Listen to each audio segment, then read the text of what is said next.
Greschtny, pour bien comprendre, je crois qu'il faut savoir que c'était un fresquiste. Son art, c'était la fresque. Il était extrêmement doué pour la fresque.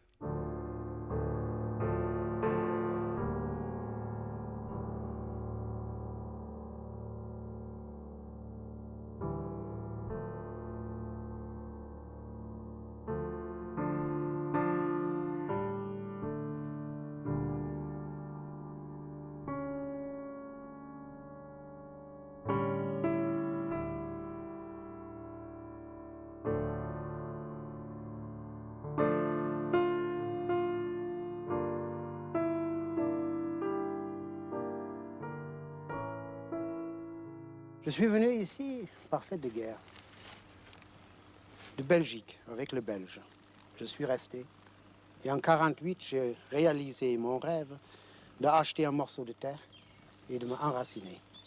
Dans sa tête, il s'était dit un jour, si je peux arriver quelque part où je suis bien, où ça me plaît, et où je peux m'arrêter, je promets de construire une église.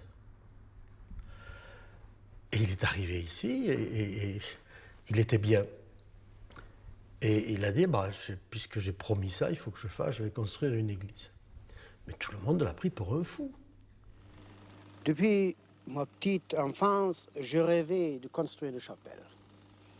Et j'ai été élevé dans le principe de toujours réaliser ce qu'on rêve. J'ai rêvé d'une chapelle, ou plutôt d'une cathédrale. Mais c'est devenu toujours plus petit, et avant que ça devienne un modèle réduit, j'ai réalisé ma chapelle.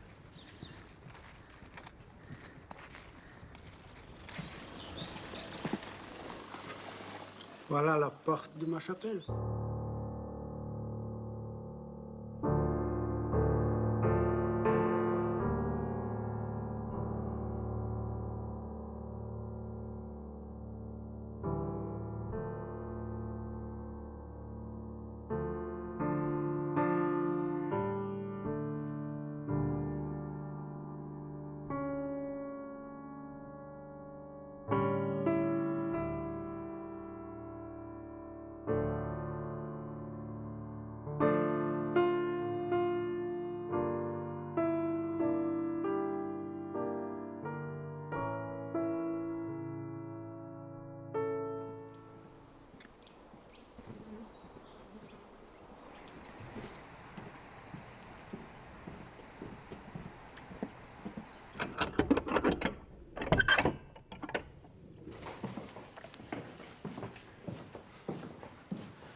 Voilà, nous sommes ici dans la chapelle de la Morinier. Et la chapelle de la Morinier est, je pense, vraiment l'œuvre chérie de mon père, parce que je pense que c'est une des choses dans toutes ses réalisations, si je pense la chose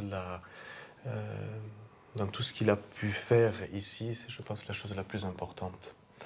La chapelle était au départ une maison d'habitation. Lui a habité dans une maison qui au départ était une maison d'un domestique. Il vivait dans des conditions très précaires.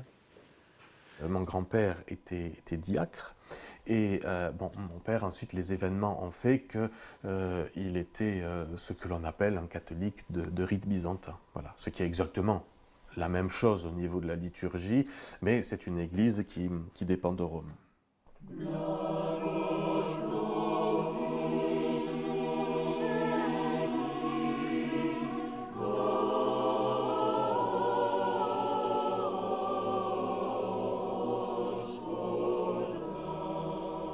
Pendant la guerre, il est rentré dans le maquis, puis ensuite il faisait le passeur, puisqu'il y avait des familles juives à faire passer, à les mettre à l'abri, ou vers l'Espagne. Donc ce qu'ils faisaient, c'est qu'ils organisaient des processions, des fausses processions déguisées en prêtres et religieuses. Donc il partait avec ses familles juives pour faire un pseudo-pèlerinage à la Drèche, et puis ensuite là ils étaient dispatchés dans des fermes, et puis on essayait de leur faire quitter le territoire. Et mon père a fait tout le trajet d'Albi à la Drèche avec une petite fille sous la soutane.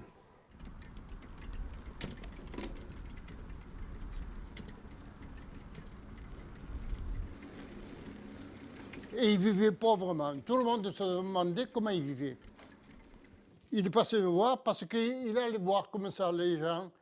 Et il venait vers midi parce que sans doute espérait-il se faire inviter. La Morinière s'est enclavée entre deux tunnels. Pour aller le voir, il fallait vraiment vouloir y aller. Il était dans une enclave. Il était seul, là. Il voulait vivre comme un moine. C'est pour ça que j'étais très étonné un jour quand il est revenu de Béziers et qu'il m'a parlé de Marie-Thérèse en des termes qui m'ont extrêmement surpris. Extrêmement surpris. Et j'ai cru qu'entre eux était née une amitié de grande qualité, mais fondée sur un spirituel et qui était sur un plan intellectuel. Alors quand Marie-Thérèse a été enceinte, ça, j'avoue que j'ai été un peu soufflé. Je crois qu'il s'est marié pour avoir des enfants, uniquement que les Grésny continuent à faire des icônes, voilà.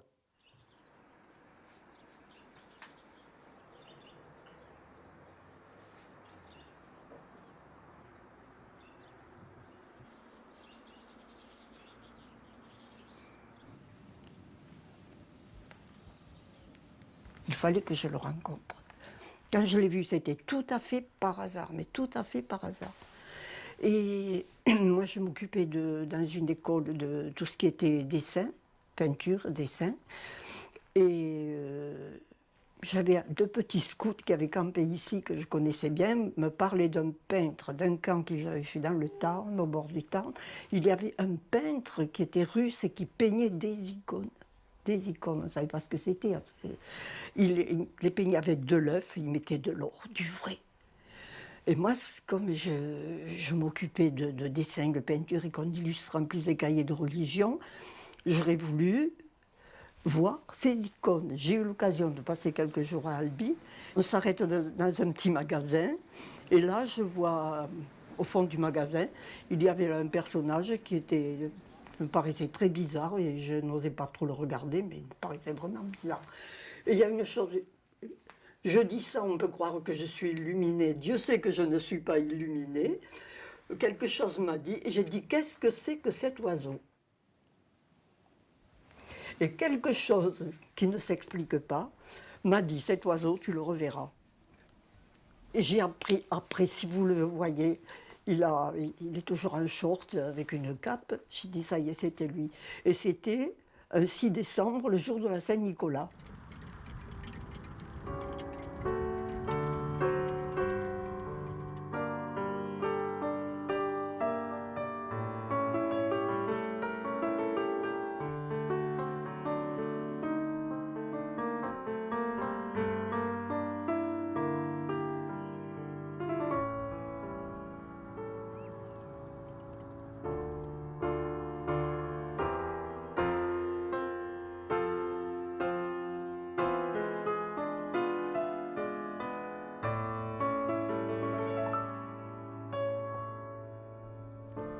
C'est le père Azéma qui était le patron du petit séminaire d'Albi, qui a vraiment été celui qui lui a donné confiance et qui lui a permis de sortir de lui ce qu'il avait en don.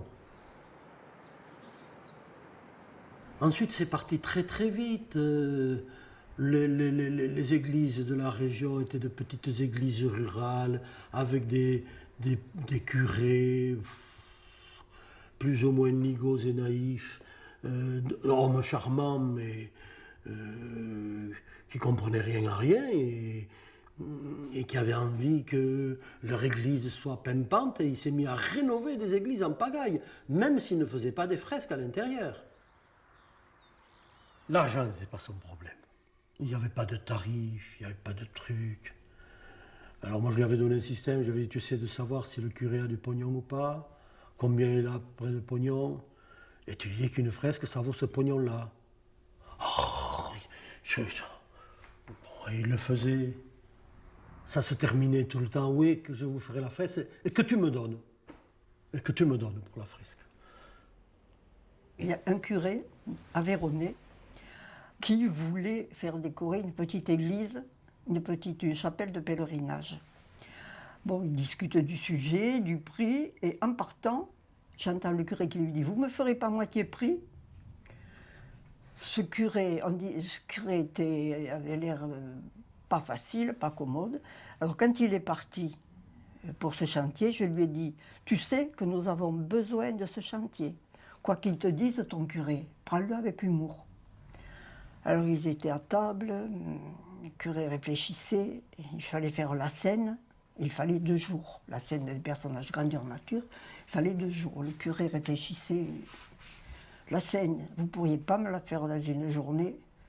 Il s'est rappelé ce que je lui ai dit, il a pris un morceau de pain, il l'a mis à côté de monsieur le curé, et il lui dit « Monsieur le curé, vous me faites la multiplication des pains et je vous fais la scène dans une journée. » Et puis il se faisait payer, si j'ose employer ce mot, en récupérant ce que le curé avait jeté, des statues, des bénitiers. Il a toute une série de bénitiers, une collection de bénitiers qui est assez extraordinaire.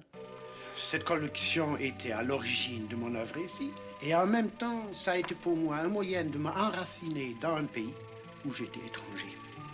Parce que le bénitier est un élément essentiel du folklore religieux languedocien, un élément essentiel du logis languedocien. Sur les marchés aux puces, on l'appelait le fou des bénitiers, parce que tout le monde se débarrassait de ça. Et lui, en voyant sur le marché aux puces, il en achetait un et on lui en donnait 1 ou 2 autres avec, parce que tout le monde se débarrassait de ça. Et il y a beaucoup de personnes qui venaient le trouver en disant « Monsieur Nicolas », on l'appelait Monsieur Nicolas, « Monsieur Nicolas, voilà, j'ai ça dans ma maison, c'était dans ma famille, moi je n'ai pas envie de le garder, mais je ne veux pas le jeter parce que ça appartenait à ma grand-mère, etc. Le voulez-vous pour la chapelle ?» Ce qui est certain, c'est qu'une grande partie des pièces qui sont là seraient aujourd'hui totalement détruites s'ils ne les avaient pas mises à l'abri.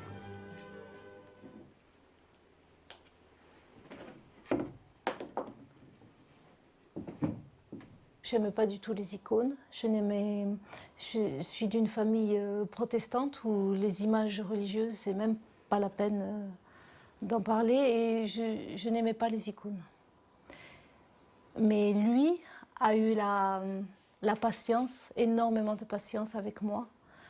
Et il m'a montré toute la valeur de l'icône.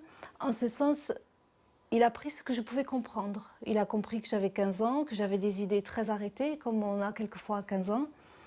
Et il a compris que par le biais de la Bible, je pouvais comprendre. Donc petit à petit, il m'a montré des thèmes qui sont des thèmes bibliques. Et là, j'ai pu accepter cette notion d'image que je n'acceptais pas avant.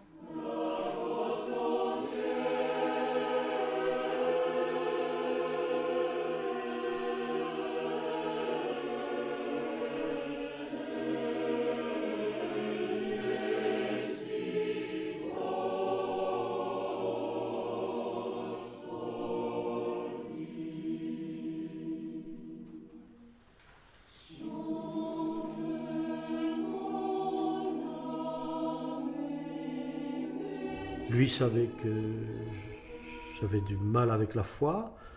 Moi, je savais que lui avait une foi qui était inébranlable. Alors parfois, on s'agaçait un peu avec ça, mais on n'en parlait pas parce que c'était ainsi. Et puis voilà. Je lui disais que je ne pouvais pas croire à une histoire où une vierge pondait un gosse qui se mettait à marcher sur l'eau ensuite. Ne me prenez pas pour un blaireau, enfin, je ne suis pas idiot. Oh, ben, tu as tort de ne pas le croire parce que c'est la vérité, me disait-il. Et sorti de là, il n'y avait rien à dire. Et j'admets ce genre de raisonnement parce qu'il était d'une sérénité extraordinaire. Alors que moi, je ne suis pas toujours d'une sérénité extraordinaire. C'est très pratique d'avoir la foi. La politique ne l'intéressait pas. Bon, il pouvait se passer n'importe quoi, c'était pas son domaine. La religion l'intéressait beaucoup, mais les gens n'étaient pas capables de suivre dans ce développement. Et ce qu'il faisait, il plaisantait en permanence. Moi, je suis dingo, on le dit dans le pays, ou le porc, parce que je fais du naturisme. Et je vis ici en liberté. Je m'en fous pas mal de gens de la ville. Ils ont besoin de moi. Non, je vis comme moi je veux. Et s'ils veulent m'avoir, ils me prennent comme je suis. Avec mon short, j'ai pas de pantalon long. J'ai 54 ans, j'ai jamais porté un pantalon long. Ah, j'ai le porté une fois pour aller au tribunal, pour témoigner.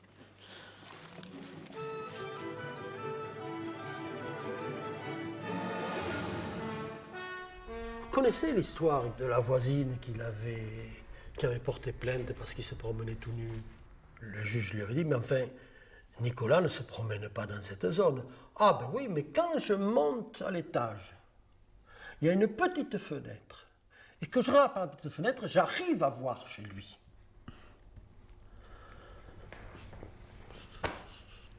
C'était pas Nicolas qui était en cause là. C'était les hormones de cette bonne femme. Toujours, moi je l'ai toujours vu en short, toujours. Et la cape, oui. Ah oui, oui, et la cape, oui, oui. C'est deux dessins, 2 portraits de Nicolas Grechny, par mois. Et là, on, je le retrouve très très bien, oui.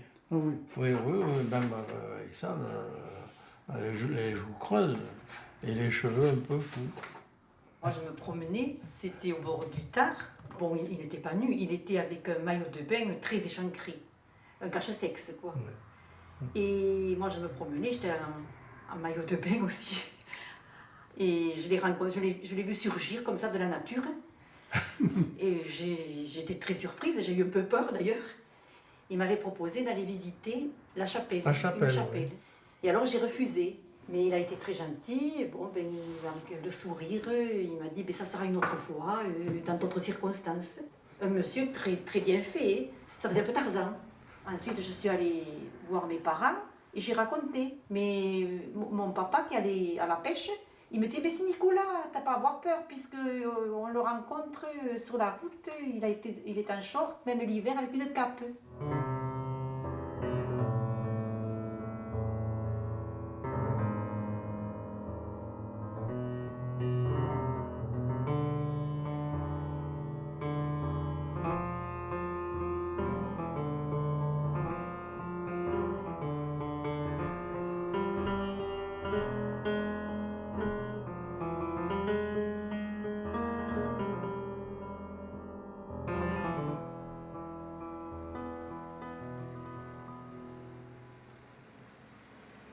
Nous sommes ici dans la buvette des anciens thermes d'Ancos-les-Thermes. Et en 1947, l'établissement a été racheté par Albert Salomon et il a commandé à Nicolas Grechny, qui était dans le comage dans ces années-là, la décoration de cette buvette. Et là, Nicolas a réalisé une œuvre qu'il a qualifiée lui-même d'exceptionnelle dans sa carrière de peintre dans la tradition byzantine. Il peignait surtout des icônes et des édifices religieux. Il a peint une fresque qui représente la guérison et les vertus des eaux thermales. On voit ici un édifice imaginaire, un temple grec que Grechny a réalisé pour symboliser l'ensemble thermal. Devant ces thermes, il a symbolisé la source sous les traits d'une jeune femme qui fait couler l'eau, qui remplit le bassin d'eau, et à côté d'elle, un personnage qui tient le caducée, symbole de guérison. Grechny a peint son autoportrait. On le reconnaît notamment au pinceau qu'il porte et à sa tenue caractéristique, le short et la cape. Ici, un couple d'amoureux peint sous un arbre qui donc avait rencontré Grechny, notamment Franck Avasi, qui réalisait le mortier pour la fresque.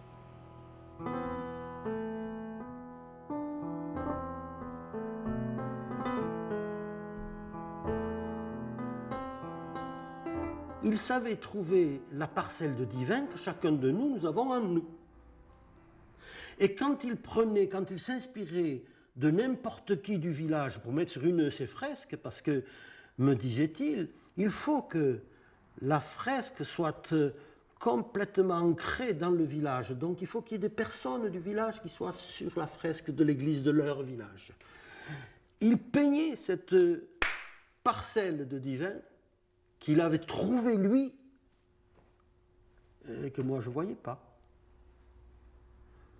Et que le maçon du coin, je pense à une fresque de Villefranche, où il y a le maçon du coin qui est là planté sur la fresque, et il ne sait pas ce qu'il fait, il ne sait pas pourquoi il est là, il ne sait pas qu'il a une parcelle divine, il ne sait rien du tout.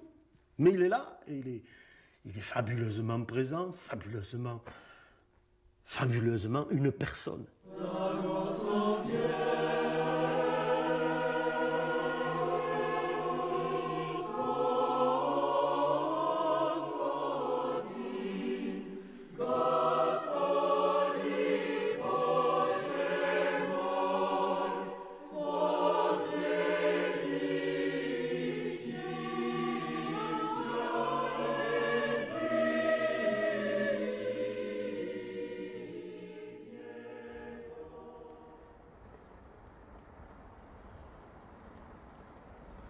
Il se déplaçait d'abord à vélo, puis on lui a donné un Solex.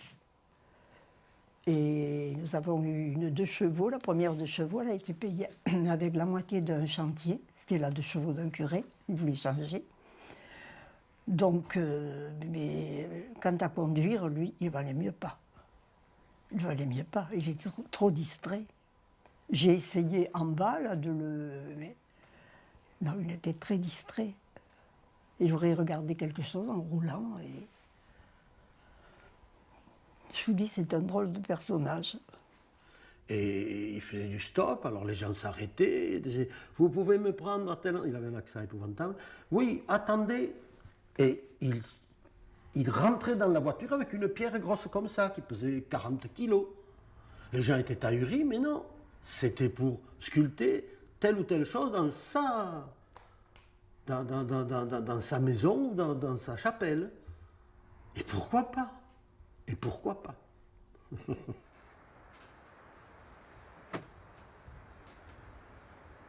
Ça, c'est une petite histoire. Comme je sais qu'il y a des gens qui se choquent facilement, que Adam était nu, j'ai demandé à mon mari de l'habiller. Et il l'a habillé, mais là, il y a un porc-épic qui amène le slip d'Adam. Et pourquoi un porc-épic? Parce que c'est moi qui lui ai suggéré, et que dans le scoutisme, mon totem était porc-épic obstiné. Voilà, ce sont des bandes dessinées, tout ça. En fait, mon père était un artiste, c'est-à-dire qu'un artiste, c'est quelqu'un qui a... D'abord, le propre d'un artiste, je pense, c'est quelqu'un qui travaille beaucoup. Et il travaillait beaucoup. Et un artiste, c'est quelqu'un qui a les doigts qui démangent. Et il y a le besoin de tout embellir.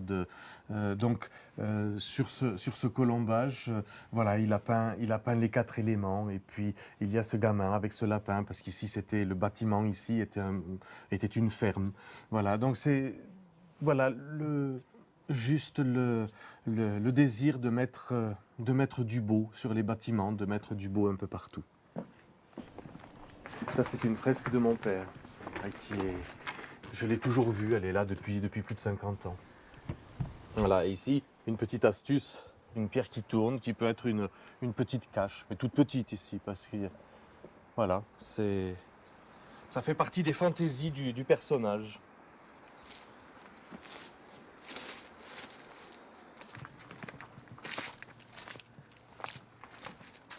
Et puis là, on va vers un petit peu mon monde d'enfance.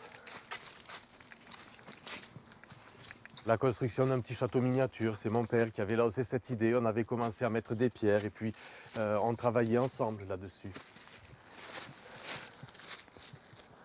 C'est un petit peu bouffé par le lierre. C'est un petit peu comme la personnalité de mon père. Il y a plein d'astuces. Il y a Il y a des souterrains, il y a des petites pièces voûtées, il y a des petites pièces voûtées dans la tour. Voilà, c'est... Et donc ça a été beaucoup d'heures pendant mon enfance.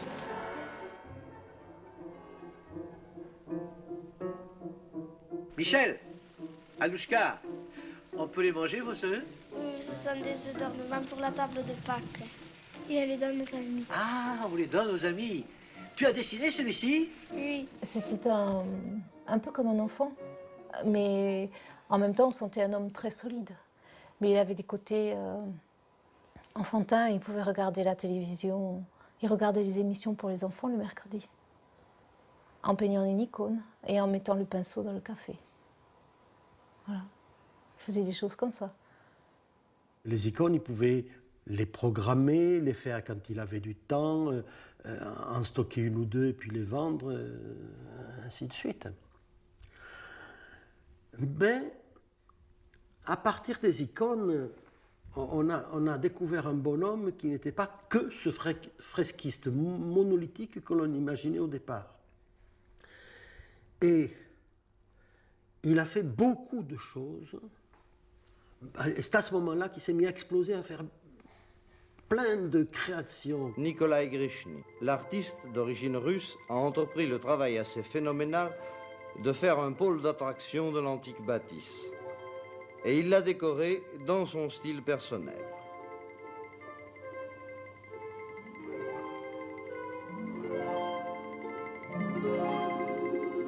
Ainsi, ce triptyque, ce Christ, ce Saint-Georges,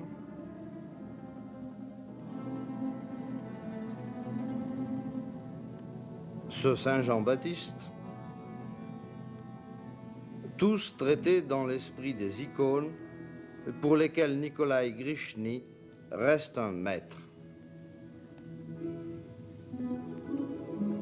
Le chef-d'œuvre, la pièce parfaite, est cette croix reliquaire de bois recouverte de plaques d'argent et d'émaux cloisonnés.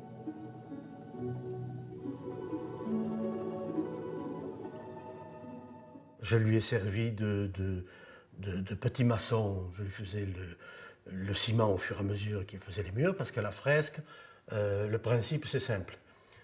On cimente, c'est-à-dire on fait un enduit, et tant que c'est frais, on dessine sur le ciment avec des oxydes, et c'est parce que l'oxyde pénètre le ciment que la fresque est ce qu'elle est. Ce n'est pas une peinture sur un mur sec. C'est une oxydation d'une couche de ciment qui vient d'être posée. Une partie de chaud. Doucement, beurrez doucement comme une tartine. Hein? Voilà, très doucement. Voilà, le mortier est prêt. Nous allons poser le calque et nous allons donc procéder à calquer notre dessin dessus. Tenez-le bien. Non, on ne fait pas avec de l'eau, mademoiselle. On fait à sec. Les anciens utilisaient un petit sachet et ils calquaient comme calquait votre grand-mère quand elle se fabriquait sa culotte, hein, avec un sachet. Elle calquait la coupe, hein, sur son tissu comme ça, avec un sachet. Nous utilisons un pinceau parce qu'avec le pinceau, nous pouvons beaucoup plus facilement faire pénétrer notre poudre. Voilà. Ça y est, tout y est, mademoiselle. Vous êtes content? C'est pas trop haut, peut-être? Non. Allez, hop. Voilà. Quand vous avez votre dessin, voyez? Vous avez votre dessin, il est en place. Dans la peinture, vous avez 8 heures pour la finir. En 8 heures, ça doit être fini. Après, la couleur n'est plus résorbée. C'est le véritable fresque. Hein? Ces stages que nous organisons, pour nous, c'est une ouverture au monde. Et je prépare comme ça aussi l'avenir pour mes mioches qui vont continuer à vivre ici et j'espère qu'ils continueront notre tradition. Je ne peux pas dire qu'il me forçait, mais si je faisais autre chose, je perdais mon temps. Il fallait que je sois, quand j'étais gamin, il fallait, pendant l'été, il fallait que tous les matins, je sois à l'atelier. Donc si j'étais avec des copains sur le Tarn en barque en train de pêcher à 6 heures du matin, à 8 heures moins le quart, j'entendais un Solex qui arrivait sur la berge. « Mocha, il faut venir à l'atelier ». Donc, alors on me débarquait, j'allais à l'atelier. Quand j'ai rencontré Mischa, on avait 15 ans tous les deux. Il était en pleine révolte. Il ne fallait pas parler d'icônes, il ne fallait pas parler de fresques. Et quand Mischa a voulu apprendre la bijouterie, et quand Mischa est venu me rejoindre à Paris, ça ne plaisait pas du tout à Nicolas. Pas du tout. Mais une fois, je lui ai dit, parce qu'il était catastrophé qu'il fasse de la bijouterie, je lui ai dit, mais il pourrait être informaticien. Ah oui, tu as raison. Voilà, comme ça, c'était pas si grave, finalement.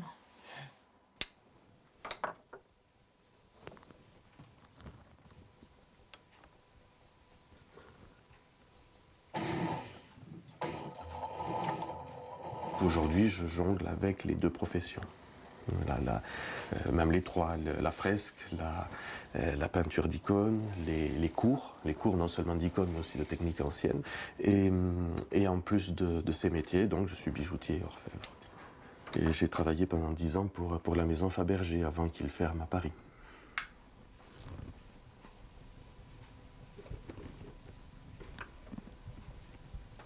Il y en a qui me connaissent pour l'ensemble, voilà.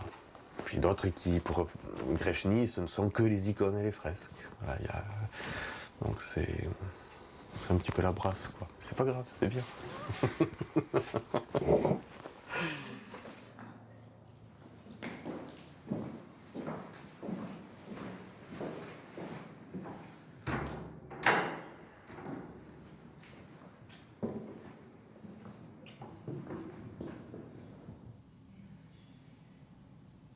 C'est dans cette église que lui a été demandé son dernier chantier, donc c'était en 1983.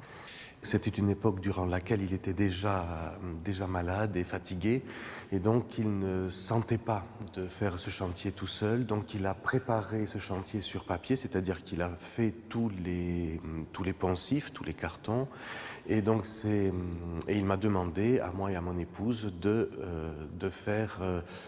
mener le chantier.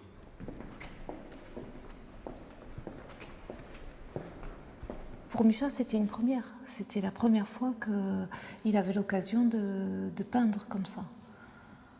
Ça ne s'était jamais produit avant. Et d'ailleurs, après, je n'ai plus aidé Mischa. Il n'y a plus la nécessité, il se débrouillait très bien tout seul. Mischa m'a confié le fait de peindre l'ange. Et j'étais, à la fin de la journée, quand même assez satisfaite. Et il y a un ami qui a dit « Waouh, l'ange est magnifique, surtout les ailes ». Et c'était la seule chose que je n'avais pas faite.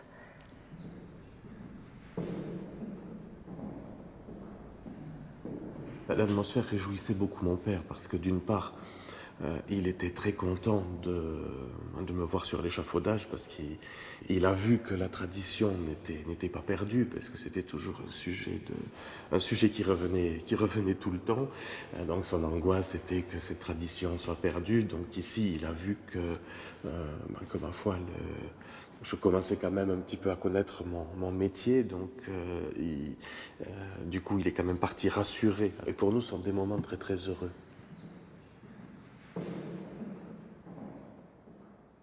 Son père l'a toujours beaucoup encouragé. Et il avait même, je crois, de l'admiration pour Mischa. Mais il ne le disait pas. Il ne le disait pas directement. Mais je me souviens, après le chantier de Rosières, il m'a demandé quel était l'âge de Mischa. 24 ans, bon. Et puis je l'ai vu prendre un temps de réflexion et il a dit « Ah, le cochon ». J'étais un peu surprise. Et je lui ai demandé pourquoi et il m'a dit de viewpoint coloriste, il est plus fort que moi. Parce qu'il estropie un peu les mots. Donc il n'a pas dit du point de vue, il a dit de viewpoint coloriste, il est plus fort que moi. Voilà. Mais c'était quand même pour que je le dise à Mischa, je pense.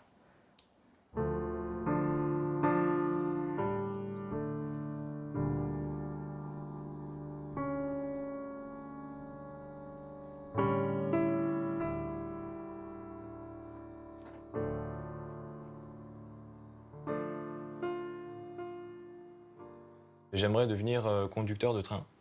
J'aimerais conduire des trains, c'est ce qui me plaît le plus. Moi, j'ai le regard qui se perd dans le lointain, je regarde les rails qui se rejoignent, et puis tout le paysage qui est autour, mais tout est centré sur les rails qui filent devant et puis qui sont avalés sous le train. Pour moi, c'est un petit peu magique. Le fait que je veuille une vie de salarié avec peut-être de la régularité, et je pense que c'est en réaction par rapport à une vie d'artiste qui fait rêver certaines personnes, et puis, mais qui, moi, en fait, ne m'attire pas.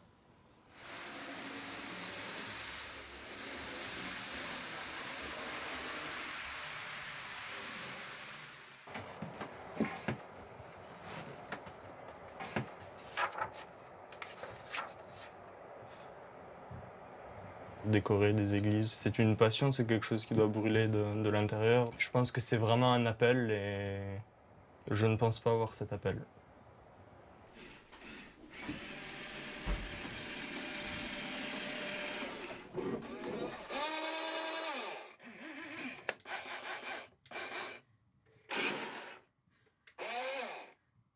Mon rêve, ça serait vraiment de devenir pilote dans l'armée. Un jour, j'espère qu'on m'appellera commandant Grachny. Les garçons ne veulent pas entendre parler d'art parce qu'ils se rendent compte que la vie de leur père est très difficile. Après tout, moi, ça me faisait peut-être un peu de peine si ça s'arrête, mais c'est la vie. C'est la vie. Et puis qui sait si un jour il n'y en a pas un qui sortira et qui va se remettre à peindre. À la grâce de Dieu. Vous savez, j'en ai un peu une indigestion de peinture. Parce que c'est très astreignant, c'est très astreignant. Et j'en ai passé des heures là-dessus. Hein. J'ai passé tellement d'heures dessus que mes genoux ont usé cette partie. Là, il y a une roue qui déraille. On est très bien pour travailler avec ça. On est très bien. Oh Seigneur, nous te disons merci parce que tous les jours tu prends soin de nous. Seigneur, nous te disons merci pour cette nourriture que nous recevons de ta main.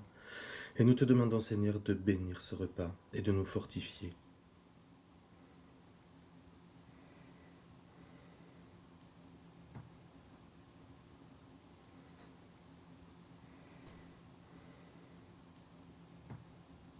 J'ai participé à une exposition qui était organisée par le diocèse de Paris dont le thème était l'incarnation.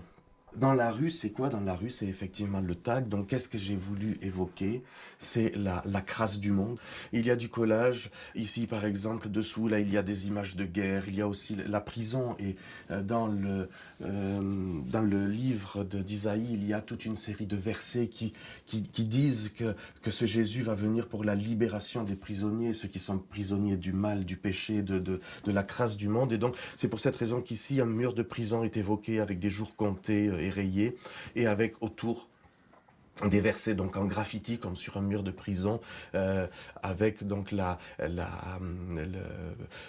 où le Dieu dit par le prophète Isaïe donc qu'il va venir pour la libération des prisonniers et des captifs. C'est quelque chose qui peut peut-être choquer, voire même blesser.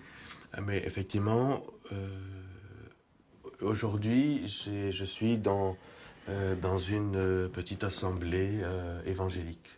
Voilà, parce que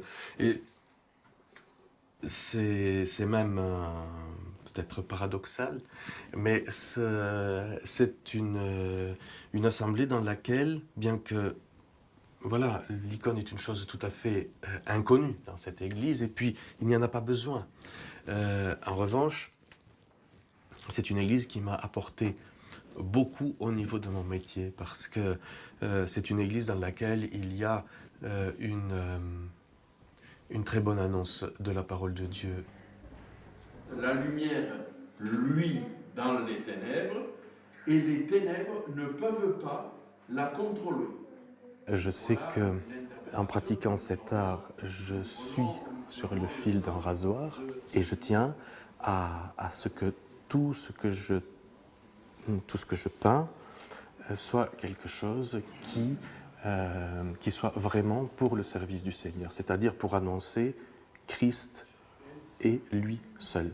Ce qui ne rend pas aussi toujours les choses faciles, parce que je me retrouve à refuser certains thèmes ou parce qu'il y a des choses magnifiques qui sont esthétiquement, qui sont liées à la tradition de l'Église, mais si c'est quelque chose qui n'est pas la vérité, je ne veux pas le faire.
Vous êtes dans l'atelier de fresques de l'École des Beaux-Arts de Paris.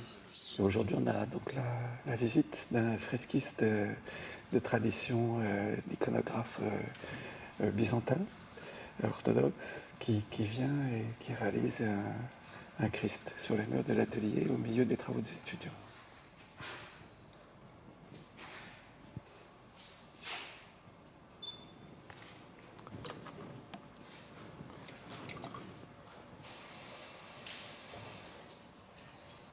L'icône, c'est tout simplement de la peinture murale qui est descendue sur des petits panneaux. La manière de procéder est tout à fait identique à l'icône. C'est la même démarche d'un travail de l'ombre vers la lumière, et c'est pour cette raison que, par exemple, pour le visage du Christ ou pour toute l'incarnation, il y a cette couche de fond que l'on appelle le proplasme. Et donc, c'est cette coloration qui va définir l'ombre une fois pour toutes, et ensuite on va procéder à l'éclaircissement.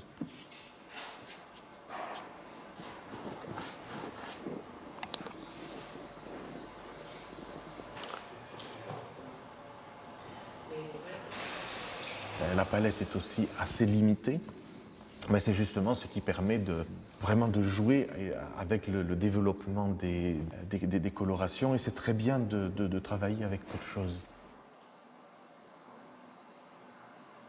On ne dit pas un peintre d'icône, on dit un iconographe, c'est une image qui est écrite. Et il y a une volonté de garder un côté très graphique dans tout ça. Tout doit être absolument dessiné.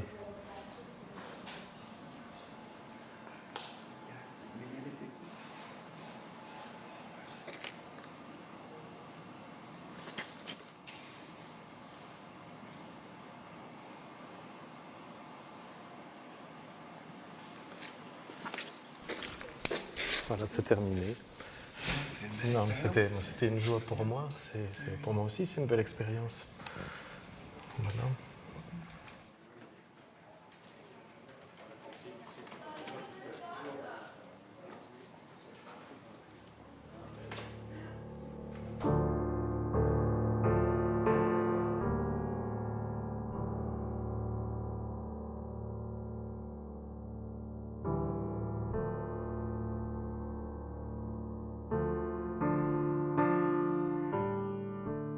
J'ai eu l'opportunité en 2005 et 2006 de faire la décoration de cette église, donc dans le petit village de Nage, et de concevoir une fresque. Et c'est un chantier, c'est vrai que c'est un chantier que j'ai particulièrement apprécié et qui me tient vraiment à cœur.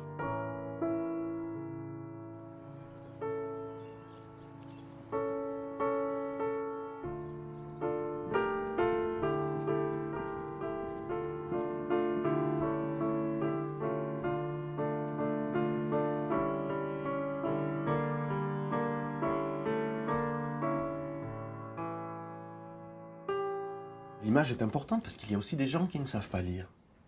Ce sont des vérités qui sont annoncées, c'est l'évangile qui est annoncé. C'est une bande dessinée, une fresque. Devant Dieu, je ne me sens pas accusé de pratiquer ce métier. Et en revanche, je ne veux pas que ma situation puisse jeter un discrédit sur mon Église parce que peut-être d'autres frères et sœurs ne pourraient pas le comprendre. Mais en revanche, une chose est certaine, je ne veux pas faire des idoles.